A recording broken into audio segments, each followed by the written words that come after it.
Menerusin sistem iman tauhidnya nggak? Berarti yang mereka terusin, yang mereka bikin apa, sistem apa? Sistem kafir syirik, Pak.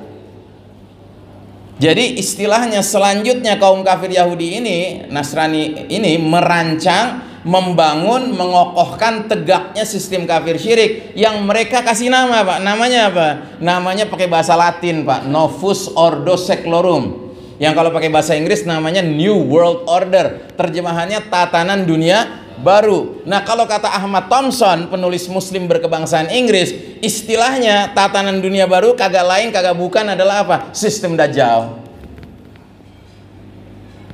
Jadi sistem dunia hari ini adalah sistem yang dibangun oleh antek-antek Dajjal, Pak, dalam rangka menyambut pemimpin mereka. Siapa pemimpin mereka? Dajjal. Jadi tatanan dunia yang sejatinya dipersiapkan untuk gelar karpet merah nyambut hadirnya juru selamat mereka, Dajjal. Dan kita umat Islam didorong untuk ikut mendukung sistem ini, ya.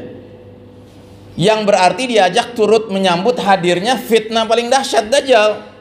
Fitnah paling dahsyat sepanjang sejarah Bani Adam. Bayangkan fitnah yang paling dahsyat kita disuruh ikut nyambut, Pak. Ya. Mestinya kita apain tuh fitnah paling dahsyat? Kita perangi Dajjal itu. Malah kita disuruh nyambut. Dajjal belum keluar sekarang, Pak, tapi sistem hidup dunianya hari ini sudah sistem yang memang dibuat sedemikian rupa kalau Dajjal nongol langsung jadi rajanya, jadi pemimpin tertingginya.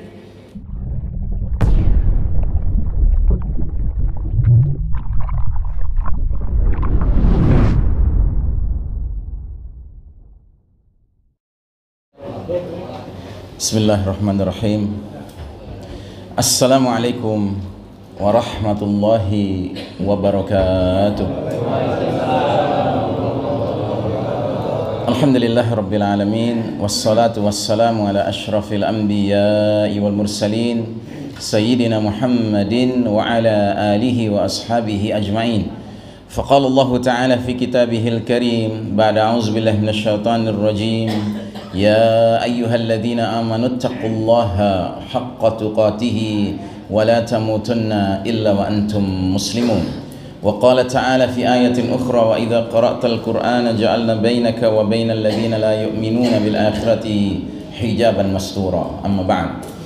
Hadirin jamaah salat subuh rahimakumullah. Alhamdulillah pagi hari ini Allah pertemukan kita dalam ketaatan.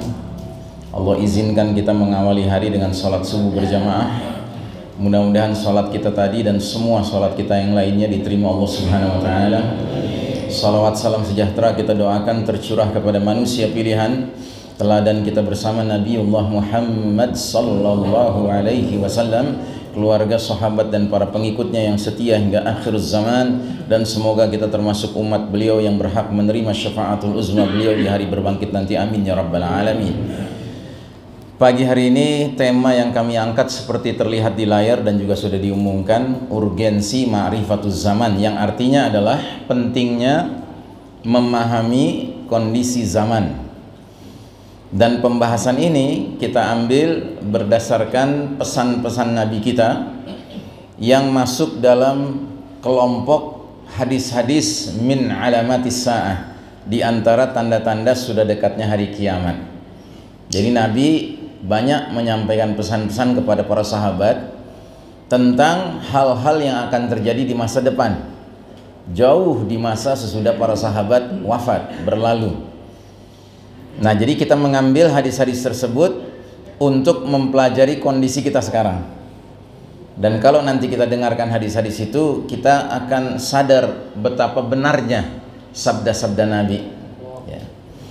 Dan pembahasan ini kalau kita kumpulkan, setidak-tidaknya ada 8 kondisi zaman yang kita hadapi sekarang ini.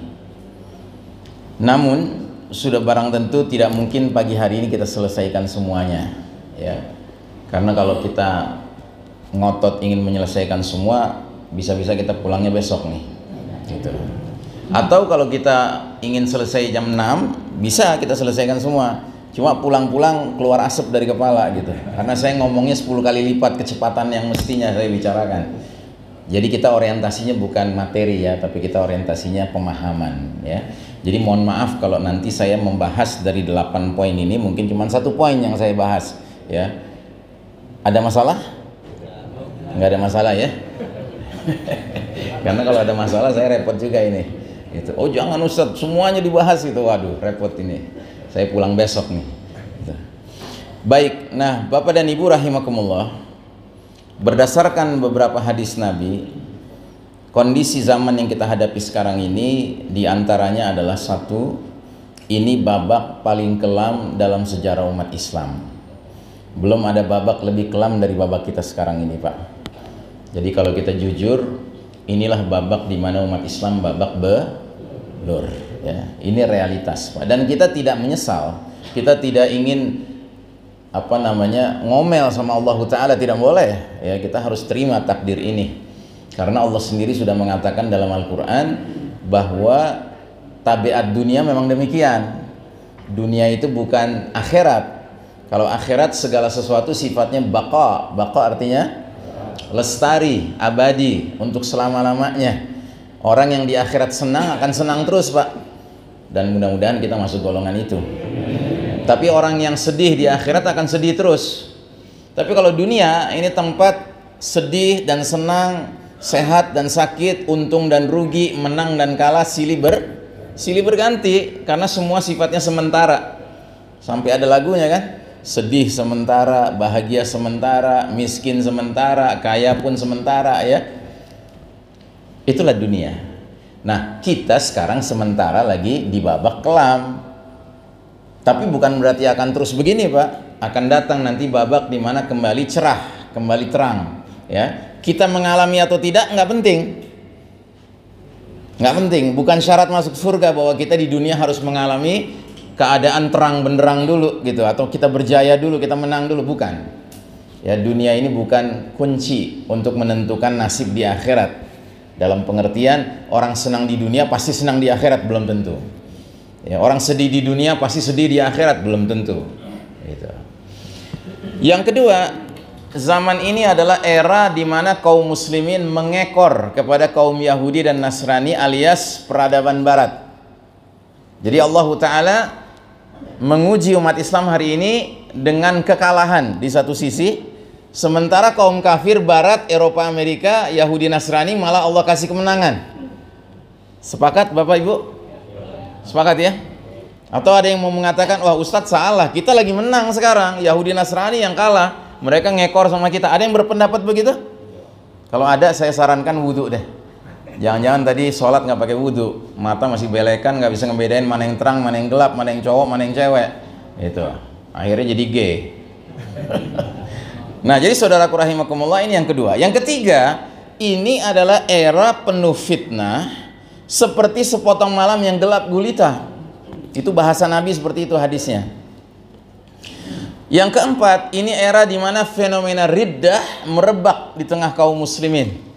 Apa itu artinya riddah? Siapa yang tahu? Apa riddah, Pak? Riddah itu artinya murtad. Jadi gejala kemurtadan di kalangan kaum muslimin hari ini merebak, Pak. Jadi kita harus paham bahwa dosa dalam Islam ada 3 tingkatan, Pak. Tingkatan paling rendah disebut as-saghair, dosa-dosa kecil. Tingkatan yang lebih ke atas, lebih mengerikan, namanya al-kabair, dosa-dosa besar.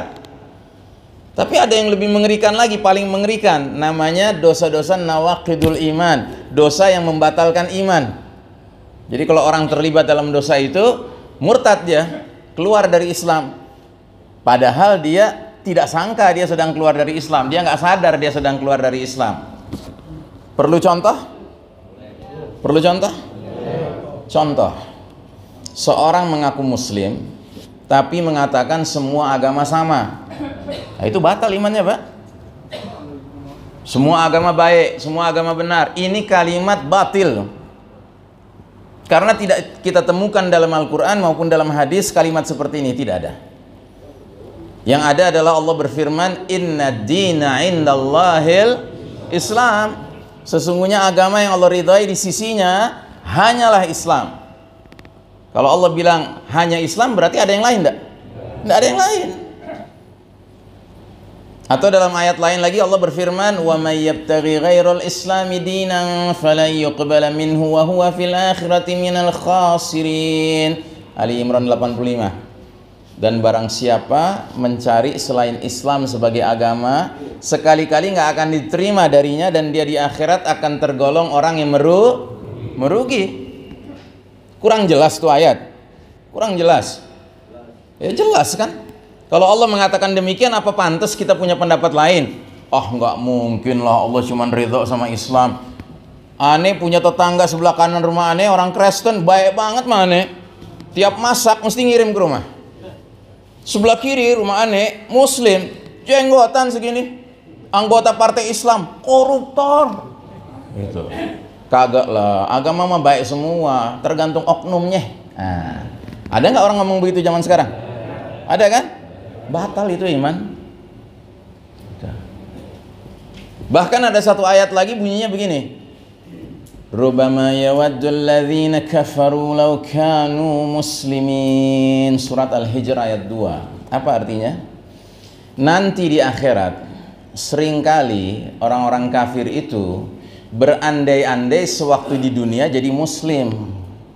Ini ungkapan kegembiraan apa penyesalan? Penyesalan. Dan penyesalannya gara-gara apa? Salah milih agama. Dia nyesel kagak jadi muslim di dunia. Jadi apa? Jadi selain muslim, yang berarti kafir. Jelas ya Pak?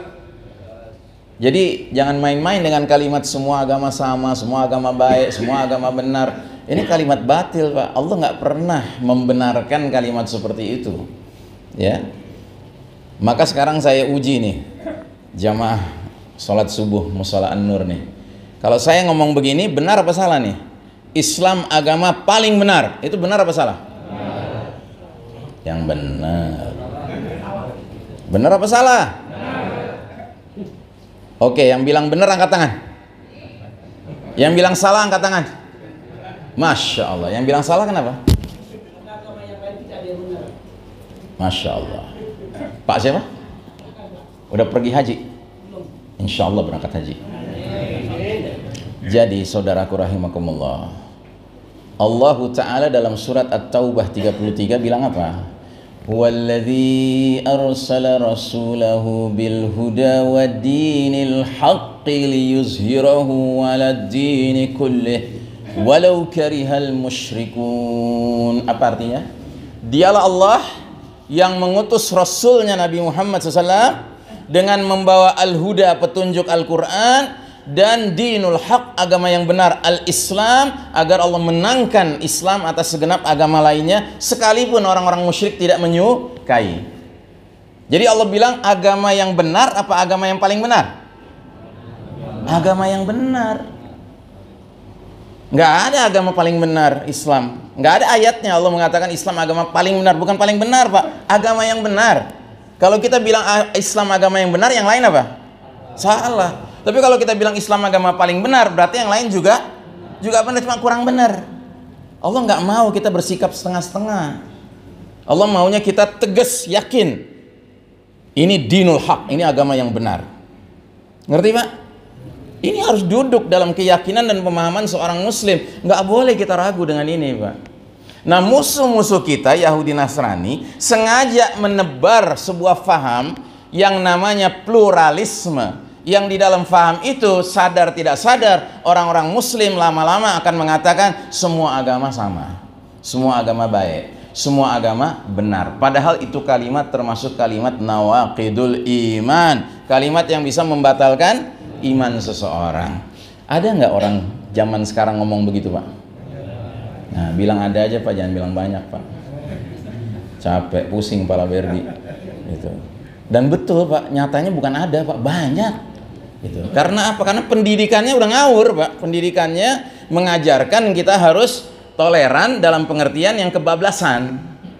Kalau soal toleransi umat Islam nggak usah diajarin, udah ngerti kita. Kaedahnya apa? Lakum dinukum waliyadin, selesai. Ya, lana a'maluna walakum a'malukum, selesai. Tapi jangan coba-coba mempengaruhi kita supaya kita berubah akidah kita, berubah keimanan kita, nggak ada cerita, Pak. Nah, cuman begini, setelah kita meyakini Islam satu-satunya yang hak, yang benar, yang lain batil, kita jalan di tengah-tengah umat manusia yang beraneka ragam agama dan kepercayaan ini, tidak boleh membusungkan dada, Pak. Nggak boleh merasa benar sendiri. Kenapa? Karena yang Allah katakan benar, sempurna, itu agama Islam.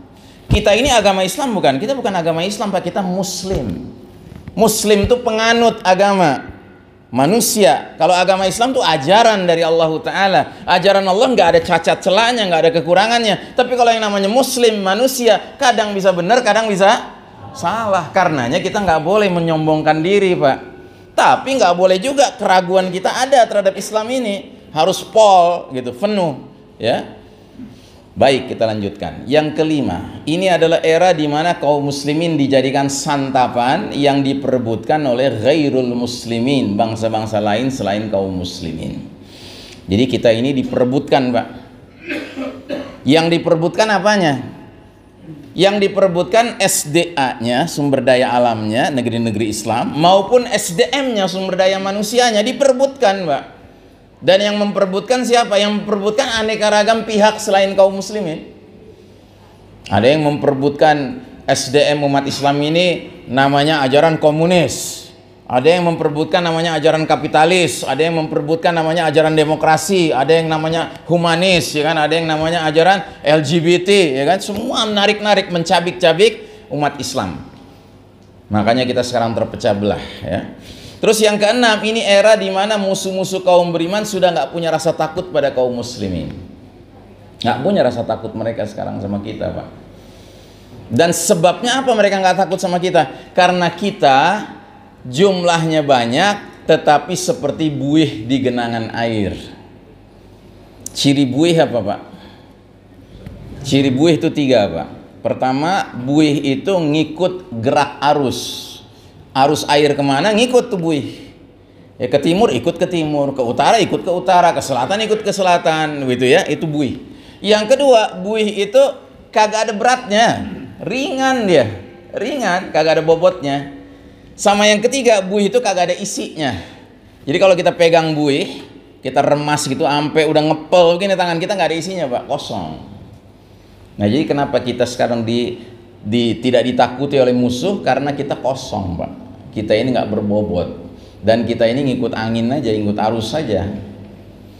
Kemudian yang ketujuh, ini era di mana kaum muslimin terjangkiti penyakit wahan, penyakit yang sangat mengerikan, Pak. Jauh lebih mengerikan daripada HIV/AIDS, daripada hepatitis, demam berdarah, tipes, ya, gagal ginjal, apalagi sekedar COVID-19.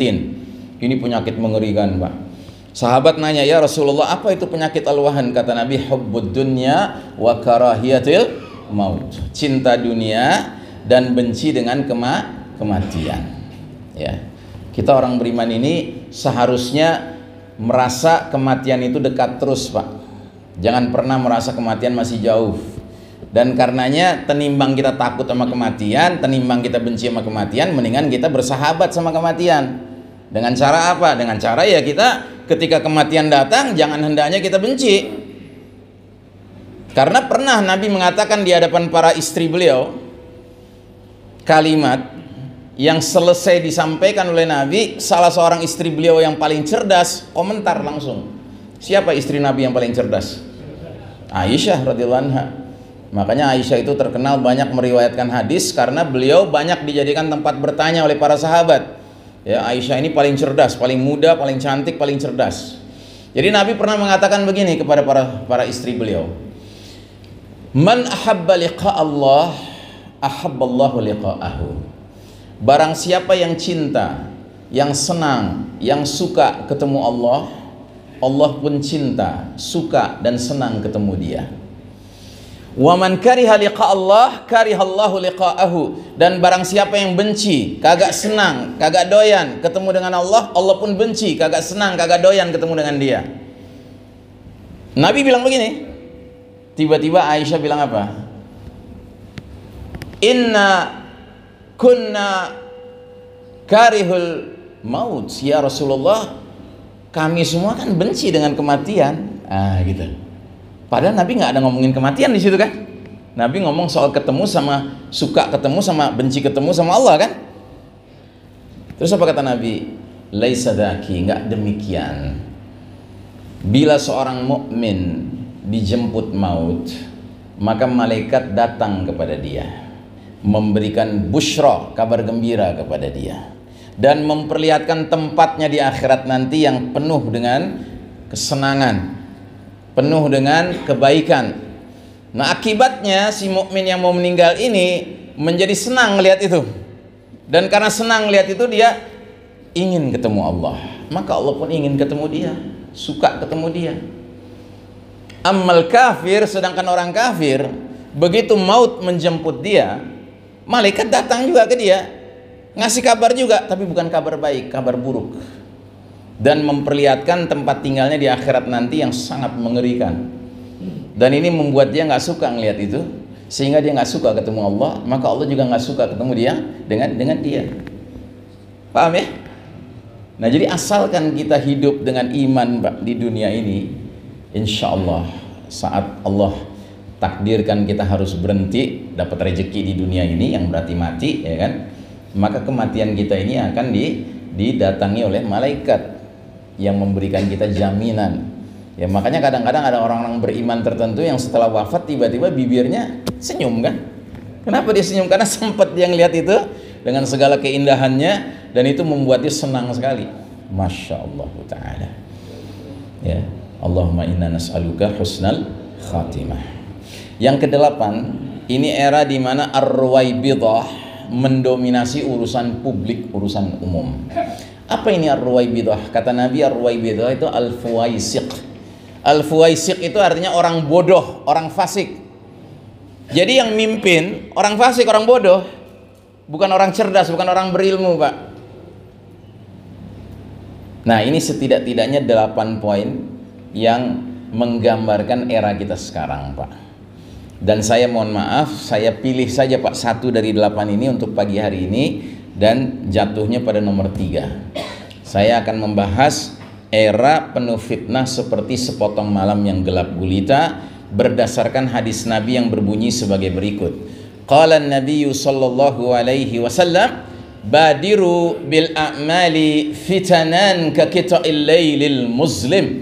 Segeralah kalian beramal sebelum datangnya fitanan seperti malam yang gelap gulita. Fitanan itu bentuk jamak dari fitnah, Pak. Kalau fitnah itu satu ujian, kalau fitanan itu banyak ujian sekaligus bermunculan. Jadi Nabi peringatkan para sahabat bahwa suatu ketika di akhir zaman nanti akan datang suatu zaman di mana fitnah itu sedemikian banyaknya melanda dunia, sampai-sampai dunia seperti malam yang gelap gulita, Pak. Dan kalau kita mau jujur, sekarang inilah zaman itu. Dan pengertian gelap di sini tentunya bukan gelap harfiah ya, Pak, ya, tapi gelap simbolis. Artinya kita masih melihat sinar matahari pagi hari, siang hari, sore hari kan. Gelap itu baru malam hari saja gitu. Tapi sesungguhnya kita hidup dalam kegelapan kiasan. Artinya apa? Nabi Muhammad SAW menubuahkan, memprediksikan, meramalkan bahwa akan tiba suatu masa di mana sedemikian banyak fitnah melanda dunia sampai-sampai menyebabkan kondisi kehidupan menjadi seperti malam yang gelap gulita. Artinya nilai-nilai kegelapan mengepung kita lebih ramai daripada nilai-nilai cahaya. Mari kita ambil contoh. Taat itu nilai cahaya apa nilai kegelapan? Cahaya. Nilai cahaya. Maksiat nilai kegelapan apa? Cahaya. Kegelapan. Mana yang lebih ramai hari ini? Maksiat apa taat? Maksiat. Mana yang lebih ramai hari ini? Ma'ruf apa mungkar? Mungkar. Mana yang lebih ramai hari ini? Keadilan apa kezaliman? Kezaliman. Hari ini kezaliman dahsyat sekali, Pak. Hampir tiap hari kita dipertontonkan kezaliman di muka bumi ini. Nyari keadilan hari ini sulitnya luar biasa. Giliran orang muslim sedikit salah aja, wah udah dibungkus langsung. Ya. Sementara orang-orang kafir, orang-orang munafik mengolok-olok agama Allah, dilaporin, kagak diapa-apain. Padahal yang namanya mengolok-olok agama itu kelas dosanya, Pak, sama dengan kelas dosa mengucapkan semua agama sama. Yang berarti dosa pembatal iman. Hati-hati, Pak. Istihza'u biddin, kata para ulama, mengolok-olok agama itu dosanya bukan dosa kecil, bukan dosa besar, tapi dosa pembatal iman. Ayatnya bagaimana? Ayatnya surat At-Taubah ayat 65 66. Allah mengatakan, Qul abillahi wa ayatihi wa rusulihi tastahzi'un kuntum tastahzi'un. Apakah dengan Allah, dengan ayat-ayat Allah, dengan Rasul Allah kalian senantiasa berolok-olok, bermain-main, ya, menghina, ya. Terus di ayat berikutnya apa kata Allah? La ta'tadiru, nggak usah minta maaf. Qad kafartum ba'da imanikum, sungguh kalian sudah kafir setelah tadinya beriman, gara-gara mengolok-olok agama. Jadi mengolok-olok agama bukan dosa kecil, Pak. Dosa yang menyebabkan orang yang tadinya masih beriman jadi batal iman, jadi kafir, murtad, begitu. Makanya kita kalau nonton stand up comedy, terus ada pelawak udah mulai nyerempet-nyerempet agama, matiin aja tuh TV, jangan ditonton. Karena ikut tertawa dengan orang yang mengolok-olok agama, dosanya sama yang mengolok-olok agama, ya. Jangan merasa senang, Pak, mendengar agama diolok-olok. Dan intinya tuh 4, Pak, yang nggak boleh disentuh, diolok-olok. Allah Ta'ala, Rasulullah Muhammad SAW, Kitabullah Al-Quran, dan Dinul Islam, agama Islam. Ini 4 ini nggak boleh, Pak. Kita umat Islam, orang-orang beriman, siap bergaul sama siapapun, siap bercanda dengan siapapun. Tapi maaf, kita tahu batas, Pak. Kalau udah bercanda yang 4 ini, maaf, kita wassalam, sorry, gue nggak terlibat. Gitu. Ini 4 ini, ya, harga mati. Ya, makanya kalau kita mau teriak harga mati, Pak, yang 4 ini, jangan yang lain, Pak. Jangan teriak harga mati. Apaan? Yang harga mati itu Allah, Rasul, Islam, ya kan? Kitabullah, itu harga mati. Buktinya apa? Sampai mati ditanya sama malaikat nanti. Nggak ada di dalam kubur nanti ditanya, ma jinsiyatuka, apa kewarganegaraan kamu, kebangsaan kamu. Kagak ditanya. Mana paspor kamu? Kagak ditanya. Yang ditanya apa? Siapa Rabb kamu? Allah. Apa din kamu, agamamu? Islam. Siapa laki-laki yang diutus kepada engkau? Muhammad Rasulullah SAW. Dan gara-gara jawabannya benar semua, ada pertanyaan keempat, ma ilmuka, dari mana ilmu kamu tahu tentang itu semua?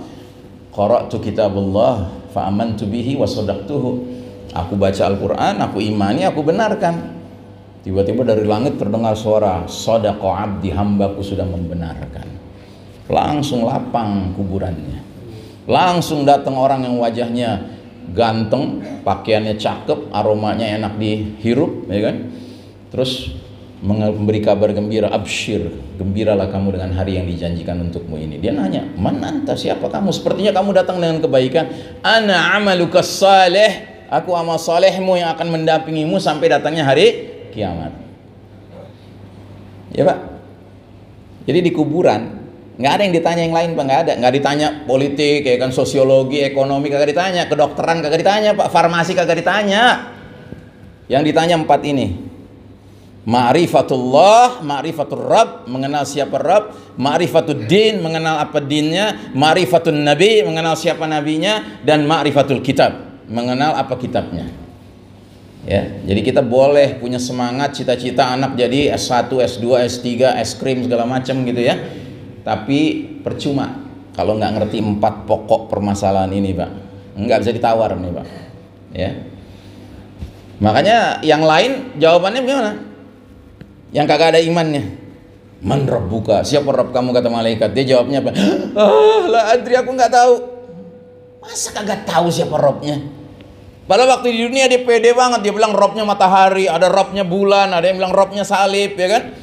Yakin banget dia. Tapi di situ memang jawab bukan lisan, Pak, yang jawab hati. Ditanya lagi, madinuka, apa agama kamu? La adri, gue gak tahu. Padahal di dunia dia pede bener. Dia bilang agamanya Hindu, Buddha, ya kan, Kristen, ya kan. Ada yang bilang komunis, ya kan. Gue agamanya liberalis, ya, macam-macam. Di situ kagak bisa jawab, nggak tahu. Yang jawab bukan lisan, yang jawab hati. Dan hati tidak bisa memungkiri bahwa yang benar itu cuma satu, Islam. Semua orang di muka bumi ini tahu Pak, Islam itu yang benar. Cuma banyak yang ketutup udah hatinya. Karena salah gaul, karena salah pembinaan. Ditanya lagi, ma hadzal rajulul ladzi bu'itsa fikum, siapa laki-laki yang diutus kepada engkau?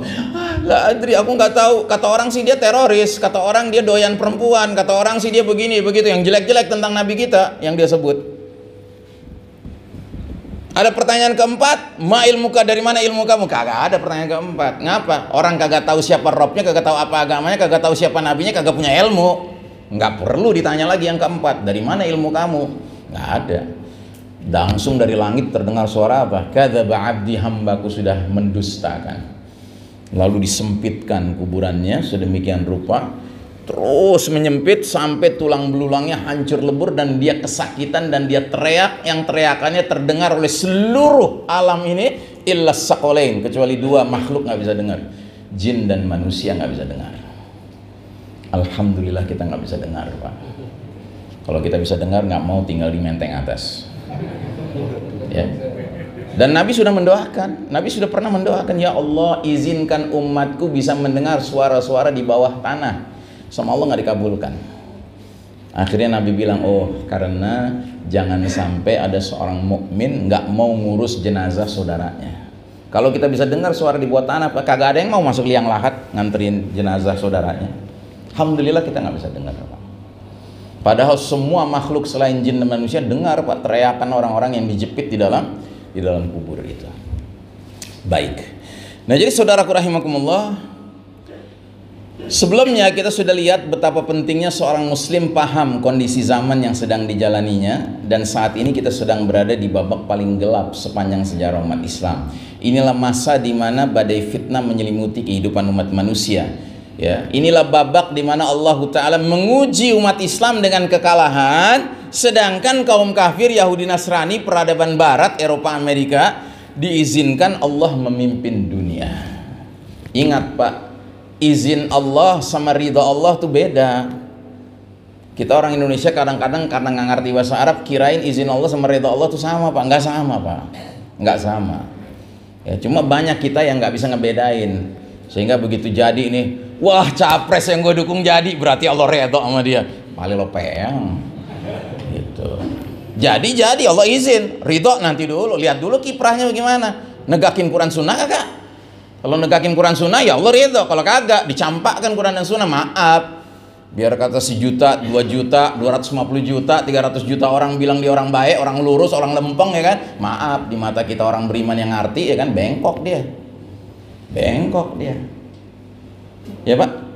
Nah sekarang Allah izinkan Yahudi Nasrani mimpin dunia. Apa itu berarti Allah ridho sama Yahudi Nasrani? Kagak ridho.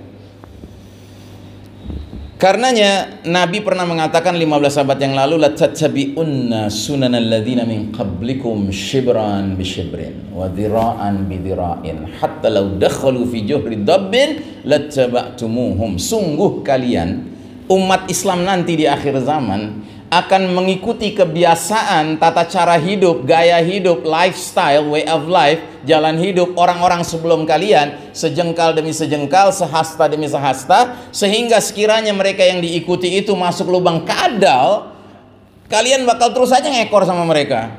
Terus sahabat nanya, ya Rasulullah, al-Yahuda wan Nasara, ya Rasulullah apa yang kau maksud bakal diikuti umat Islam di akhir zaman nanti adalah kaum Yahudi Nasrani? Kata Nabi, faman, siapa lagi kalau bukan mereka?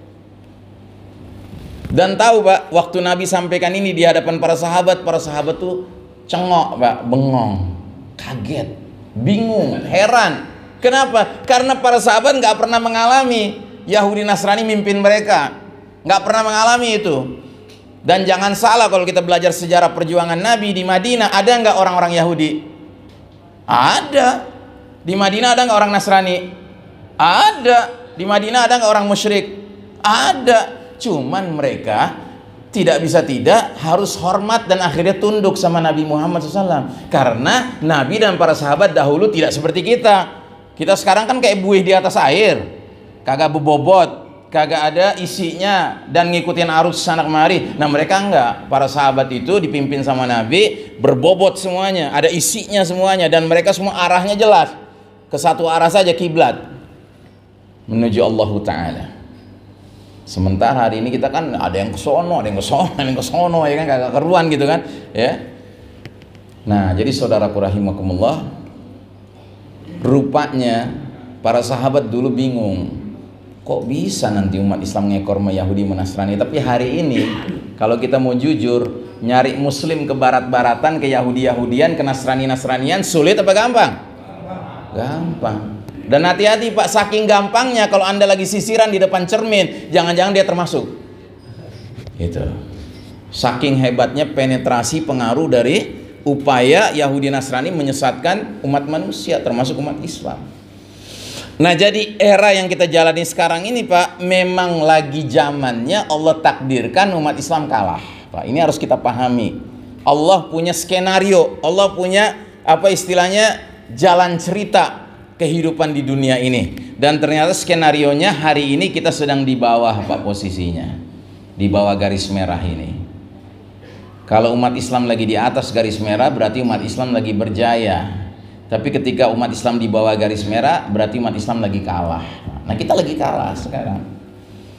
Dan jangan salah Pak, kita kalah ini belum lama Pak, belum lama kita kalah. Kita baru kalah sejak tahun 1342 Hijriah alias 102 tahun yang lalu Pak, pakai kalender Hijriah. Kalau pakai kalender Masehi 1924, sekarang 2022, 98 tahun yang lalu Pak, kita kalah. Allah nyatakan cukup umat Islam mimpin sekarang, aku kasih kepada Barat, Eropa, Amerika, Yahudi, Nasrani, ya, dalam rangka Allah menguji gimana umat Islam. Dan kita berjaya Pak, nggak sebentar Pak. Kita mimpin umat manusia Pak, umat Islam ini nggak setahun, 2 tahun, 10 tahun, 20 tahun, 100 tahun, 200 tahun, nggak Pak, 1342 tahun Pak kita mimpin dunia. Makanya nggak pantas kalau kita punya mentalitas pengekor, nggak pantas Pak. Kita ini pantasnya jadi mentalitas pemimpin Pak, karena kita sudah punya pengalaman mimpin 1342 tahun Pak. Cuma karena begitu kita kalah, Yahudi Nasrani mimpin dunia ini, wow. Dan Allah izinkan mereka menguasai sains, teknologi, ya kan, telekomunikasi, internet dan lain sebagainya, ya kan. Mereka gunakan semua itu untuk menyesatkan manusia. Cuman dalam tempo 1 abad lebih sedikit, banyak di antara kita yang akhirnya ngekor sama mereka, kayak lupa dengan sejarah. Padahal sejarah kita ini sejarah kejayaan Pak. Ya, di zaman dulu kita berjaya Pak, nggak ada ceritanya harus pakai paspor Pak, pindah dari satu negeri Islam ke negeri Islam, nggak ada ceritanya Pak. Paspornya apa? 2 kalimat syahadat. Nah ini saudara, ya kan. Imam Bukhari itu dari mana? Dari Bukhara. Bukhara itu di mana? Di Asia Tengah Pak, jauh Pak dari Mekah Madinah. Tapi Imam Bukhari dalam rangka memeriksa satu hadis saja itu keliling ke Suriah, ke Lebanon, ke Palestina, ke Mesir, ya kan, keliling Pak. Tapi nggak ada tuh di negeri-negeri itu ditanyain nama yang penghuninya, ahli tempatnya, ya kan. Imam Bukhari mana paspor? Nggak ada ditanya. Cukup dia dengar azan, dia datang ke masjid, oh ini saudara kita. Tapi hari ini Pak, boro-boro lewatin perbatasan Pak, masuk mal aja pakai syarat, naik kereta aja pakai syarat, naik pesawat aja pakai syarat. Syaratnya apa? Micin. Tahu micin? Ya kan? Kan parah Pak, sejak kapan micin jadi syarat? Gitu. Tapi hari ini kita dipaksa Pak. Ya makanya Nabi bilang fase keempat, fase kita sekarang ini adalah fase siapa? Fase mulkan jabriyah, penguasa-penguasa yang doyan memaksakan kehendak. Maka kalau kita ngerti skenario ini Pak, kita nggak kaget gitu ngadepin zaman ini. Oh emang udah zamannya. Kita yang salah, ngarepin pemimpinnya ngerti gitu loh, toleran gitu ya, sayang sama umat, rahmah sama umat, adil sama umat. Ya kita yang salah jadwal loh. Gitu. Jadwalnya lagi siapa? Lagi mulkan jabriyah, dari penguasa-penguasa yang memaksain kehendak. Kehendak siapa? Kehendak entah siapa, setan. Bukan kehendak Allah dan Rasulnya yang pasti. Gitu. Jelas ya Pak? Nah, jadi saudaraku rahimakumullah, selanjutnya, ya maaf, ini saya jelaskan dulu. Sewaktu kita berjaya Pak, umat Islam berjaya, yang kita perkenalkan kepada umat manusia lain sistem hidup yang fondasinya iman tauhid. Karena yang berjaya orang-orang beriman. Nah, begitu kita kalah, lalu kaum kafir yang naik ke atas panggung kepemimpinan dunia ini, kira-kira tuh kafir Yahudi Nasrani mau nggak meneruskan sistem iman tauhid ini? Mau nggak mereka teruskan? Ya kagak mau. Kata anak Betawi apa? Beriman kagak, bertauhid kagak. Mana mungkin mereka mau nerusin sistem iman tauhidnya nggak? Berarti yang mereka terusin, yang mereka bikin apa? Sistem apa? Sistem kafir syirik, Pak. Jadi istilahnya selanjutnya kaum kafir Yahudi ini, Nasrani ini merancang, membangun, mengokohkan tegaknya sistem kafir syirik yang mereka kasih nama, Pak. Namanya apa? Namanya pakai bahasa Latin, Pak. Novus Ordo Seclorum.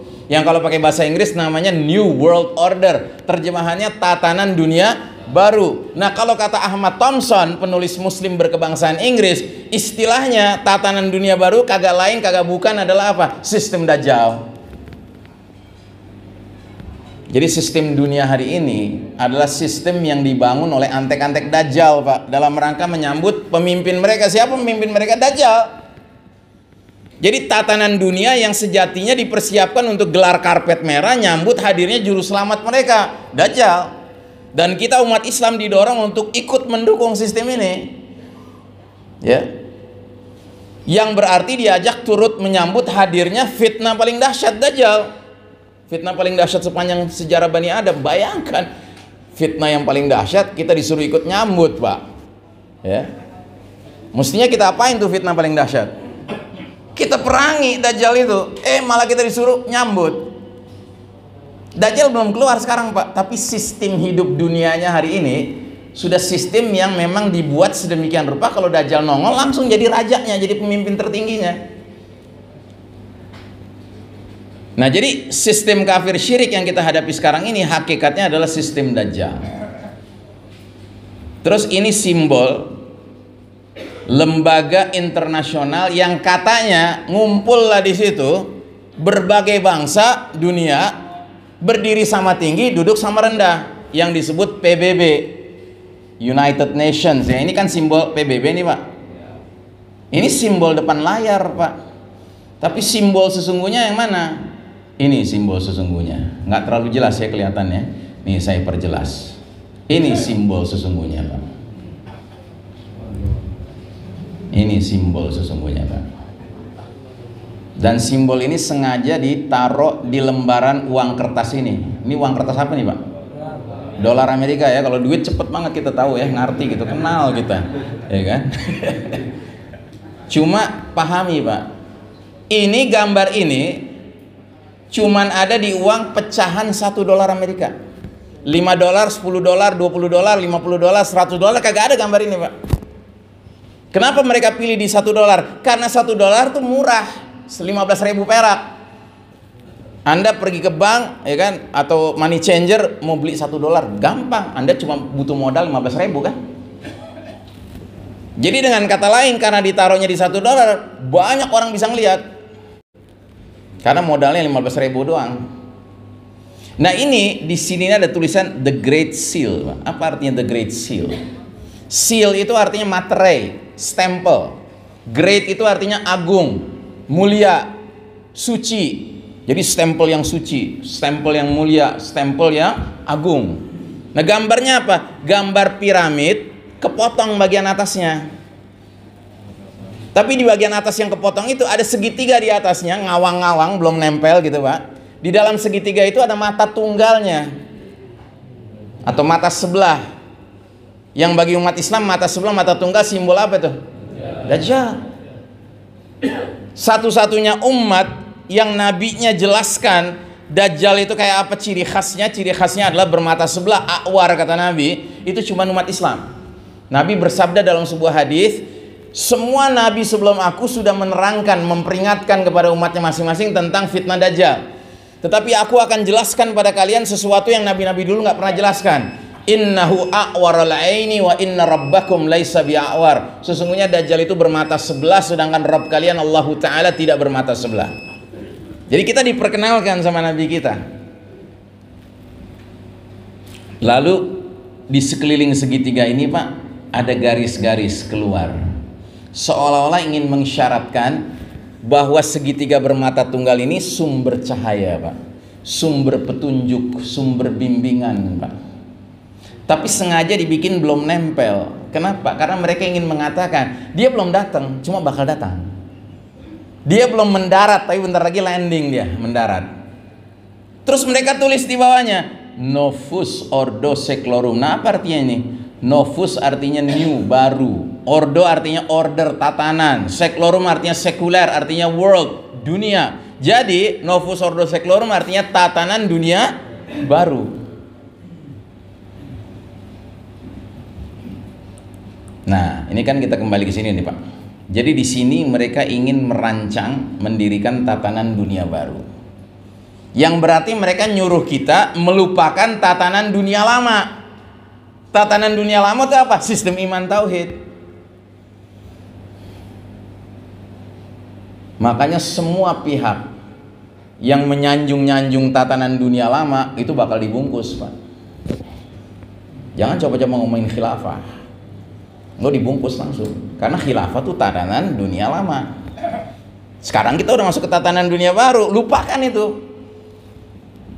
Dan hebat Pak, mereka mengutak-atik opini masyarakat sampai ke tingkat di Indonesia, negeri berpenduduk terbesar di dunia, nggak perlu orang kafir yang teriak-teriak nolak tatanan dunia lama, sistem iman tauhid.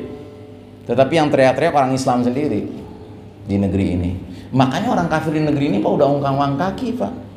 Udah ongkang kaki, biarin aja itu muslim-muslim yang teriak-teriak, ribut satu sama lain mereka.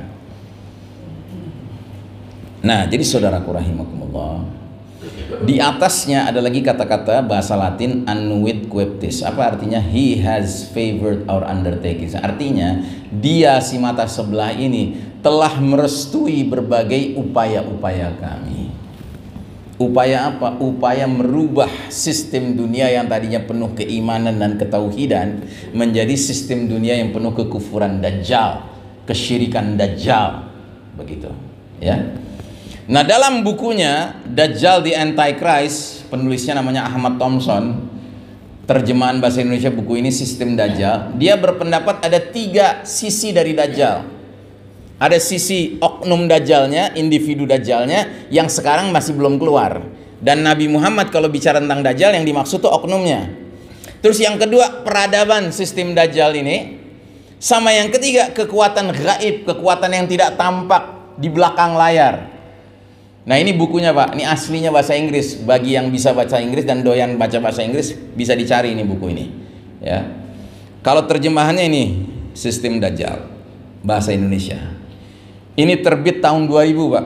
Penerbitnya dari Bandung, penerbit Semesta. Tahun 2000 dia terbit, tapi maaf, dia cuman beredar di pasar, di toko buku selama 2 tahun.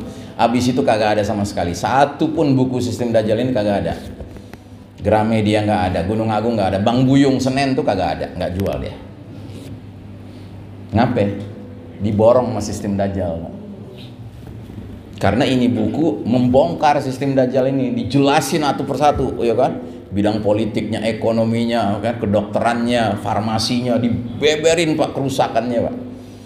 Nah, alhamdulillah tahun 2013 terbit lagi terjemahan oleh penerbit lain, Zahira namanya, 2013, kayak gini bukunya. Saya nggak tahu hari ini masih ada atau tidak. Kalau masih ada silahkan Anda bisa cari di toko buku, Anda bisa beli. Nah, jadi kata Ahmad Thompson ada 3 aspek, 3 sisi dari Dajjal. Individu oknumnya ini yang belum keluar Pak, ya. Ini yang Nabi jelaskan dalam berbagai hadis beliau tentang Dajjal. Kemudian sistem Dajjalnya, ya, yang kelihatan di depan mata kita, bidang ideologi, politik, ekonomi, sosial, budaya, militer, hukum, pendidikan, farmasi, kedokteran, pertanian, peternakannya, semua bidang kehidupan Pak, udah diacak-acak sama sistem Dajjal ini. Nah, tapi ada the unseen force, kekuatan yang tidak tampak. Nah, kekuatan tidak tampak inilah antek-antek Dajjal di belakang layar yang bikin secret society. Secret society itu artinya organisasi rahasia Pak. Di antaranya namanya lobby Yahudi, ada yang namanya Freemasonry, ada yang namanya Illuminati, ada yang namanya Kabbalah, ada yang namanya Knight Templar ya. Dan ini anggotanya siapa? Oh, petinggi-petinggi Pak. Hampir semua presiden Amerika pasti masuk Freemasonry, masuk Illuminati. Ya. Petinggi di Indonesia ada nggak? Wallahu a'lam. Ya. Kalau ngeliat gelagat belakangan ini sih kayaknya iya juga. Gitu. Soalnya ini organisasi iblis nih Pak. Ini organisasi iblis. Ya. Jadi di dalam pertemuan rahasia mereka ini Pak, ada dua agenda besar yang mereka kerjakan. Agenda pertama adalah agenda merancang ya program-program yang bisa merusak umat manusia, termasuk membunuh umat manusia, menyesatkan umat manusia. Itu agenda pertama. Agenda kedua apa? Mereka mengadakan penyembahan ibadat kepada iblis dalam pertemuan-pertemuan rahasia itu. Dan ketika mereka hadir dalam pertemuan ritual, seremoni, ya peribadatan pada iblis itu, mereka melakukan apa yang disebut dengan pengorbanan. Ada yang dikorbankan Pak, ada yang dipersembahkan untuk iblis. Dan biasanya dipersembahkan tuh nyawa hidup Pak, yang dibunuh rame-rame di situ. Misalnya anak bayi dihadirkan, disembelih di situ. Darahnya dikumpulin, ya kan, dibagi-bagi, diminum. Potong-potong dagingnya dimakan, dikunyah-kunyah. Dan itu diyakini bisa mengawetkan umur mereka Pak. Ya namanya udah kerja sama iblis. Jadi sosok-sosok elit global seperti Bill Gates, George Soros hampir bisa dipastikan pasti masuk organisasi beginian Pak. Kenal Bill Gates Pak? Kenal? Nggak kenal ya. Bill Gates itu tampil sebagai orang yang seolah-olah peduli dengan masyarakat luas Pak, terutama masyarakat miskin. Padahal dia yang menyebarluaskan ya penyakit Pak. Dia yang bikin virus, dia yang bikin antivirusnya. Ya, itu zaman dulu, zaman dia bikin Microsoft komputer tahun 80-an. Dia dulu mainnya di komputer. Nah, sekarang dia mainnya di manusia. Dia yang nyebarin virusnya. Kemudian dia yang jamin ada antivirusnya. Gitu. Terus yang kagak ngerti, oh ya cari antivirusnya, ikut ngantri rame-rame gitu. Padahal katanya waktu lagi rame-ramenya virus itu nggak boleh ngumpul rame-rame. Giliran antivirusnya, oh rame-rame, bondong-bondong gitu, kagak apa-apa.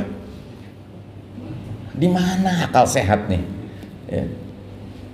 Micin Pak, micin. Gitu. Nah jadi saudaraku rahimakumullah, termasuk sosok George Soros, tahu George Soros? Bill Gates, George Soros, Yahudi Pak, mereka Yahudi. Dan mereka itu kategori crazy rich istilahnya. Kayaknya kaya yang gila-gilaan Pak, kaya raya, luar biasa. Dan mereka ini sudah nggak bisa dikatakan sebagai warga negara tertentu, bukan. Mereka udah jadi warga dunia Pak. Warga dunia, global citizen. Mereka pergi ke negeri manapun lolos, bablas saja. Termasuk dia datang ke Bali kemarin di sini kan, Bill Gates. Nah George Soros itu juga kaya raya luar biasa, dan dia kerjaannya apa? Kerjaannya mainin negara-negara, ya kan, dengan duitnya. Dia gelontorin duit banyak, dia suruh demo besar-besaran di Hong Kong, berpekan-pekan, kacau negeri Hong Kong. Itu kerjaan dia Pak. Yahudi. Saya pernah jalan-jalan di Gramedia, lihat ada buku judulnya Autobiografi George Soros. Jadi tentang dirinya, riwayat hidupnya, dia tulis sendiri. Bukunya tebal segini Pak, gambar depannya wajahnya George Soros, Yahudi tengik tuh ya. Saya baca depannya, kata pengantarnya. Nah ada bagian, saya ingat bener tuh, sampai bahasa Inggrisnya saya ingat. When I was a little child, I did not believe in God. Ketika saya dulu masih kecil, masih anak-anak, saya nggak percaya adanya Tuhan katanya. But when I became a teenager, I believe there is God. Tapi begitu saya jadi remaja, saya percaya ada Tuhan. And God is me, dan Tuhan itu saya. Itu Yahudi Pak. Emang Yahudi itu paling doyan Pak, nantangin Allah. Paling doyan mereka. Nah sekarang yang mimpin dunia Yahudi Pak. Makanya kelakuan mereka merasa diri mereka God, Tuhan. Mereka boleh berbuat apa aja di muka bumi sekarang ini. Ya. Makanya kalau kita nurut aja sama mereka, ya maaf kata Pak, kita udah menghamba kepada selain Allah Ta'ala. Yang dosanya kelasnya apa? Batal iman, riddah, na'udzubillah min dzalik. Nah jadi tatanan dunia baru disebut sistem Dajjal karena punya karakter seperti Dajjal. Dajjalnya belum nongol, tapi karakter tatanan kehidupannya itu udah kayak Dajjal. Nabi Muhammad SAW bersabda, bila mana Dajjal nanti keluar, dia akan mengumumkan dirinya sebagai Rabb, sebagai Tuhan. Ya, Dajjal nanti kalau keluar dia akan datang ke semua negeri, semua kampung, dia bilang apa? Ana rabbukum, aku Rabb kalian. Persis kayak ucapan siapa? Firaun, ya. Cuma kalau Firaun ada tambahan embel-embel belakangnya, ana rabbukumul a'la, aku Rabb kalian yang maha tinggi. Dan dulu Firaun cuma punya kekuasaan, Pak. Kalau Dajjal nanti bukan hanya itu, tapi dia punya ilmu sihir yang canggih atas izin Allah. Dengan satu telunjuk dia tunjuk ke langit, ya sama amtir, hai langit turunkan hujan, turun hujan, Pak, dengan izin Allah. Dia tunjuk ke bumi, dia bilang, hai tanah keluarkan tumbuh-tumbuhanmu, keluar tumbuh-tumbuhannya atas izin Allah Ta'ala tentunya. Nah, jadi mereka yang membenarkan Dajjal sebagai Rabb akan dikasih surga sama Dajjal. Mereka yang mengingkari Dajjal sebagai Rabb, orang-orang beriman. Jadi nanti kalau ada Dajjal nongol di suatu wilayah, ada orang-orang berimannya, Dajjal bilang ana rabbukum, orang beriman akan jawab Rabbunallah, Rabb kami Allah, anta al-masihud Dajjal, kamu ini sang penipu Dajjal. Nah, Dajjal marah sama orang-orang beriman ini karena mengingkari dia sebagai Rabb. Dikasih neraka sama Dajjal, dikasih kesulitan hidup sama Dajjal.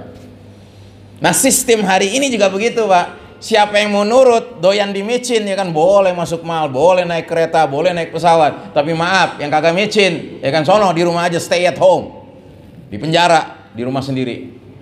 Itu work from home, kerja dari rumah, study from home, ya kan, dari rumah, shop juga online, itu dari rumah, ya kan. Yang anehnya, micin kagak boleh online, itu yang aneh. Micin kudu datang sendiri, ayo rapat-rapat, rame-rame, ya kan, antri. Itu doyan lagi, itu yang aneh, lebih aneh lagi. Kenapa giliran belajar mesti dari rumah, giliran kerja mesti dari rumah, belanja juga dari rumah, giliran micin, Pak, datang sendiri. Itu yang aneh, Pak. Mestinya kan micin juga boleh online dong, ya kan? Iya. Itu. Nah, jadi saudaraku rahimakumullah, dalam sebuah hadis Nabi pernah mengatakan, para sahabat suatu ketika menyebut-nyebut di dekat Rasulullah SAW tentang Dajjal. Nabi mendengar mereka berbincang soal Dajjal, langsung Nabi bersabda, sungguh fitnah sebagian kalian lebih aku khawatirkan dari fitnahnya Dajjal. Dan tidaklah ada seseorang yang selamat dari rangkaian fitnah itu, melainkan dia pasti selamat pula menghadapi fitnah berikutnya.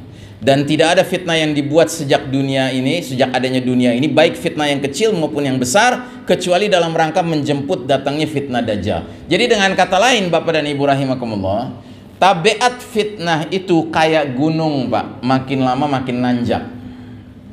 Yang berarti makin ringan makin berat. Makin berat, Pak. Tapi Nabi kasih kunci. Kuncinya apa? Barang siapa yang selamat ngadepin fitnah yang level gunung masih di bawah, ya kan, dia bakal selamat ngadepin yang berikutnya. Dia selamat lagi di yang level berikutnya, dia berikutnya selamat. Terus kalau sampai umurnya pas Dajjal muncul, puncak fitnah itu, puncak gunung fitnah itu, ya kan, muncul, dia akan selamat ngadepin fitnah Dajjal. Sebab sebelum si Dajjal yang utama itu muncul, Pak, dunia ini nanti sebelum Dajjal itu dipenuhi dengan Dujail, Dajjal-Dajjal kecil, Pak. Nah, barang siapa yang sekarang ini kena sama Dajjal yang kecil aja, nanti pada tahap berikutnya bakal lebih kena lagi, bakal lebih terperosok lagi. Terus begitu, makin terperosok, sampai giliran Dajjal yang beneran muncul, dia ngomong ana rabbukum, dia langsung bilang anta rabbuna, engkau Rabb kami, udah kami nanti-nantikan engkau, tolong kami. Itu. Jadi bergantung sama Dajjal, bukan bergantung sama Allah Ta'ala, ya. Nah, yang terakhir, Allah kemudian sudah menerangkan dalam sebuah ayat yang sesungguhnya termasuk wirid pagi sorenya orang beriman, Pak. Surat Al-Baqarah 257. Di dalam ayat ini Allah jelaskan manusia cuma terbagi dua, Pak. Nggak ada jenis ketiga, keempat, kelima, nggak ada. Cuma dua. Alladzina amanu dan alladzina kafaru. Nggak ada jenis ketiga, keempat, kelima. Ya. Munafik di mana? Ya di sebelah kiri. Alladzina kafaru. Karena orang munafik itu hakikatnya hatinya sejalan dengan hatinya orang kafir. Wa minan nasi may yaqulu amanna billahi wa bil yaumil akhir wa ma hum bimu'minin, kata Allah dalam surat Al-Baqarah ayat 8. Di antara manusia ada yang ngaku-ngaku aku beriman pada Allah, beriman pada hari akhir, padahal mereka bukan orang beriman, kata Allah. Ini munafik. Berarti hatinya sama kayak orang kafir, kan, enggak beriman sama Allah dan hari akhir. Nah, jadi kata Allah, Allahu waliyul ladzina amanu yukhrijuhum minaz zulumati ilan nur. Allah walinya orang-orang beriman. Allah keluarkan mereka dari kegelapan kekafiran kepada cahaya iman. Kan tadi sudah kita bahas Pak, kita sekarang hidup dalam kegelapan kan? Kiri kanan depan belakang kegelapan, nilai-nilai maksiat lebih ramai dari taat, mungkar lebih ramai dari ma'ruf, kezaliman lebih ramai dari keadilan dan seterusnya. Nah, kalau kita menjadikan Allah sebagai wali, kita keluar Pak dari kegelapan ini menuju cahaya. Sekalipun sekeliling kita gelap, ya, tapi syaratnya jadikan Allah sebagai wali. Wali itu artinya apa? Pemimpin, pelindung, penolong. Jangan cari pemimpin lain, pelindung lain, penolong lain selain Allah. Anda perlu pelindung, Allah. Anda ingin cari kepedulian dari pihak tertentu, Allah yang paling peduli. Jadi jangan cari pelindung, ya kan?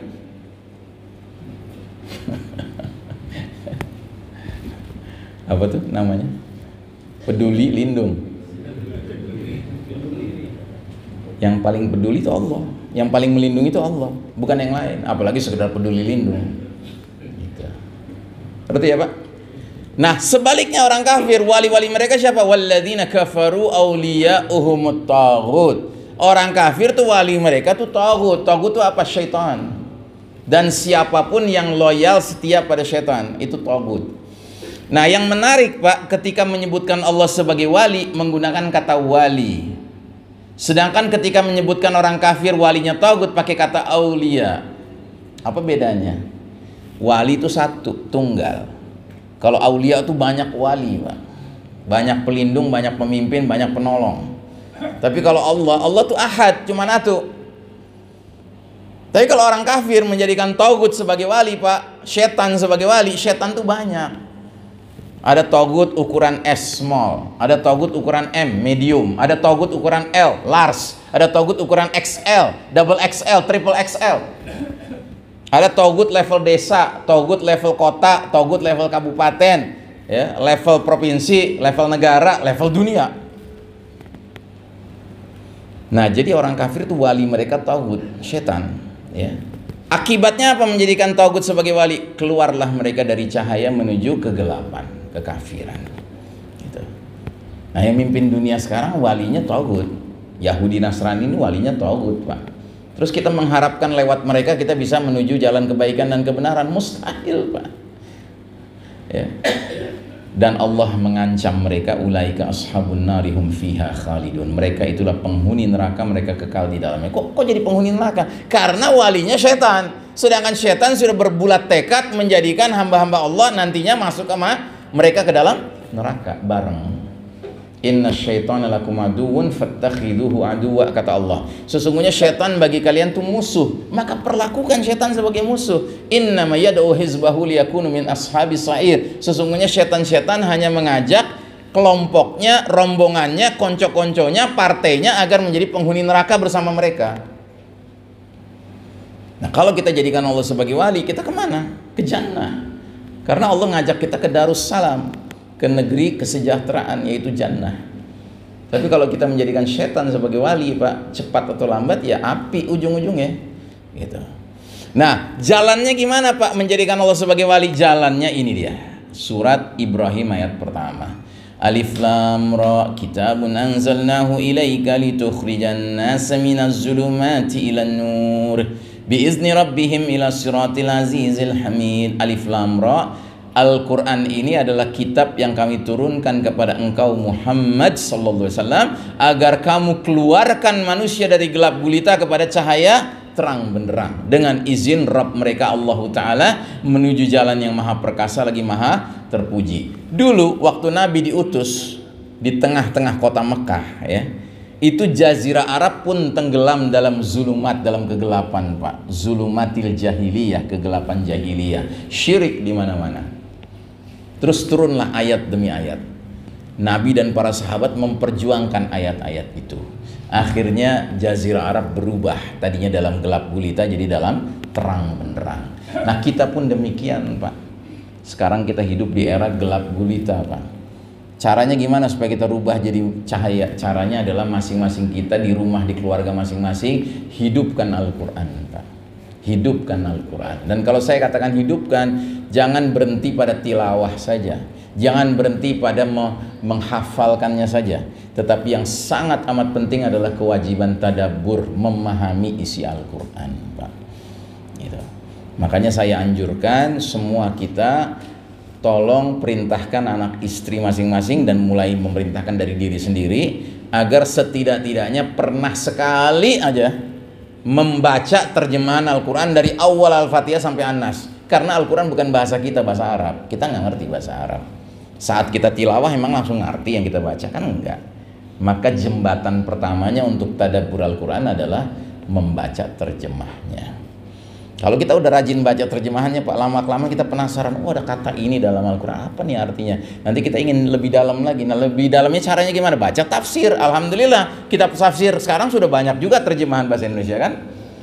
Jadi tolong hentikan julukan orang awam. Ustadz, saya orang awam. Jangan terus ngakunya orang awam mulu, gitu, ya kan? Ya, pensiun jadi orang awam, Pak. Dan jembatan paling pertama untuk jadi orang yang nggak awam adalah apa? Akrab dengan kitabullah, dengan Al-Quranul Karim. Ya. Di dalam Al-Quran nggak ada ancaman orang nggak tilawah, nggak ada ancaman orang nggak menghafal, tapi ancaman nggak tadabur itu ada. Catat surat Muhammad ayat 24. Kata Allah, afala yatadabbaruna al-Qur'ana am ala qulubin aqfaluha. Apakah mereka enggak tadabbur Al-Quran, berusaha memahami isi Al-Quran, ataukah hati mereka sudah terkunci? Makanya ada, Pak, orang tilawanya Masya Allah, hafalannya lumayan banyak, tapi kalau dikasih nasihat ngeyel, Pak. Ada nggak orang begitu? Ada. Kenapa? Dia sangka kewajibannya cukup tilawah, cukup ngafalin, padahal nggak ada kewajiban yang sangat amat penting, yaitu tadabbur, memahami isi Al-Quran. Dan jembatan paling pertama apa? Baca terjemahannya, Pak. Akrabkan diri kita, kepala kita, akal kita, pikiran kita dengan makna Al-Quran itu. Nanti pelan-pelan kita akan menyadari, oh, cahaya mulai bersinar di dalam hati kita, dalam pikiran kita, dalam rumah kita, dalam keluarga kita. Insyaallah ta'ala. Nah, Bapak dan Ibu rahimakumullah, saya cukupkan hari ini sampai sekian. Ini sudah jauh lewat syuruk ini, ya. Dan sebelum saya tutup, bagi Bapak dan Ibu yang doyan belajar, ya kan, saya anjurkan baca buku-buku ini, Pak. Ini satu, ada buku Ensiklopedia Akhir Zaman karya ulama dari Palestina, Dr. Muhammad Al-Mubayyad. Ya, untuk memesannya Anda bisa kontak ke nomor WA SMS ini. Ada juga buku Negeri-Negeri Akhir Zaman. Ini isinya hadis-hadis Nabi tentang negeri-negeri yang disebut sama Nabi 15 abad yang lalu, yang nanti menyangkut kejadian-kejadian di akhir zaman. Misalnya disebut tentang Syam, tentang Yaman, tentang Khurasan, tentang Irak, ya. Ini negeri-negeri akhir zaman, Pak. Kemudian ada kumpulan hadis, 400 hadis tentang akhir zaman. Dan sudah terpilih hadis-hadis yang nggak ada yang lemah, nggak ada yang palsu. Ini hadisnya minimal hasan, maksimal sahih. Terus ada misteri Dajjal akhir zaman, dan ada kita berada di akhir zaman. Nah, buku-buku ini menurut saya kalau Anda baca, pelan-pelan Anda akan memiliki wawasan ilmu tentang akhir zaman yang memang sangat penting hari ini, Pak. Karena kita banyak yang tidak sadar bahwa kita sudah berada di akhir zaman, Pak. Jadwal keluarnya Dajjal kayaknya udah deket nih, Pak. Makanya kita harus siap-siap dengan cara kita berilmu, ya, berpengetahuan tentang hal-hal seperti ini, ya. Saya kira demikian, lebih kurangnya saya mohon maaf, ya. Mudah-mudahan Allah Ta'ala menjadikan majelis kita ini majelis yang Allah berkahi. Mudah-mudahan malaikat tadi ikut hadir bersama kita mendoakan ampunan dan rahmat Allah untuk hamba-hambanya yang menuntut dan mengajarkan ilmu karena Allah semata. Dan mudah-mudahan Allah jadikan ilmu kita bermanfaat dunia dan akhirat. Wassallallahu ala nabiyyina Muhammadin wa ala alihi wa sahbihi ajma'in. Walhamdulillahi rabbil alamin. Wassalamualaikum warahmatullahi wabarakatuh.